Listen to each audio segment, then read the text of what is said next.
your participating in the Solidarity Summit just 2 days before the G20 meeting? The reason I'm participating in the Alternative Summit of the People at the time of the G20 is because we're living in a very divided, very fragmented, very brutalized world, and a world where just one thinking of neoliberalism is dominating every country's policy. We need to think alternatives that protect the planet and protect the livelihoods and lives and freedoms of people, and we need more solidarity. This platform is creating it. You're calling for a change of the economic model. Which are the main points of the Earth's democracy? The first main point of Earth democracy is to recognize that the Earth is the basic economy. We won't have food if there's no soil. We won't have water if the rivers are dead. We won't have a stable climate if we've messed up the atmospheric commons. So the Earth democracy is recognizing all species, their rights, and the rights of Mother Earth. The second aspect of Earth democracy is recognizing that we, as humans, are Earth citizens. That's our first identity. Every other identity is a derived identity. Your religions, your race, your gender is the second step. And when we are one Earth citizenry and one humanity, it also means we also have rights to that beautiful Earth and duties to protect her. The duty to protect her is what creates the obligation to resist any force of destruction that continues the perpetration of a war against the Earth.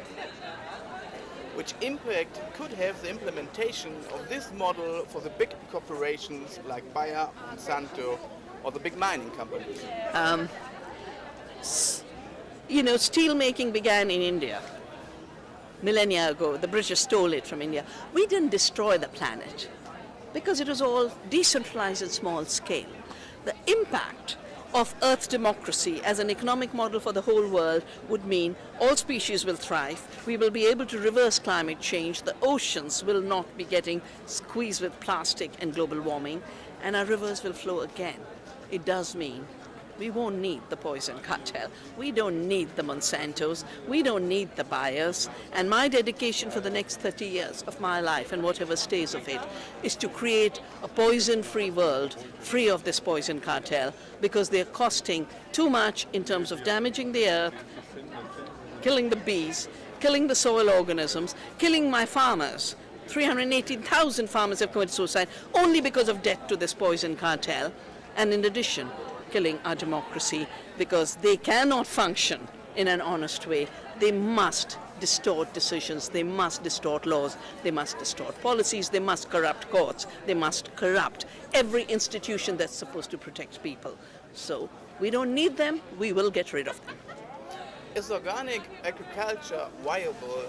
Can we feed 10 million or 10 billion people in the world with organic food?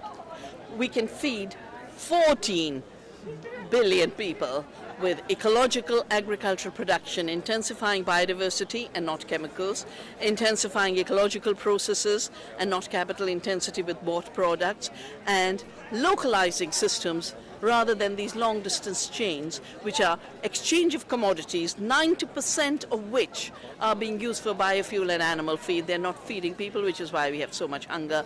Our work in India through Navdanya has shown that by taking care of the earth, by using our knowledge that is ecological, by getting rid of the poison cartel, we can not just feed 2 times the world population, we can increase rural incomes 10 to 100 times, which is the answer to poverty. We're living in a world of crisis. Do you think that G20 will resolve this situation? Well, the G20 was born out of a big crisis, and its job was not to solve the crisis, because then it should have regulated the financial system. It should have brought into control all this invisible money that is privatizing every dimension of our life, from our seeds and our food and our waters to our policies, as well as our intelligence. That is what the next step of the digital economy is intended to be. The G20 can only facilitate the profit-making and the greed economy of the 1%. What we need is a protection of the 99% humanity and all of the Earth species. That means Earth democracy, not the G20. What do you think about data mining, and what is the message for this alternative media center in the St. Yeah. Pauli Stadium? Data mining and big data is being sold as the big technological leap for human progress. But what actually is data mining? That you send a message on Facebook, your relationships are tapped.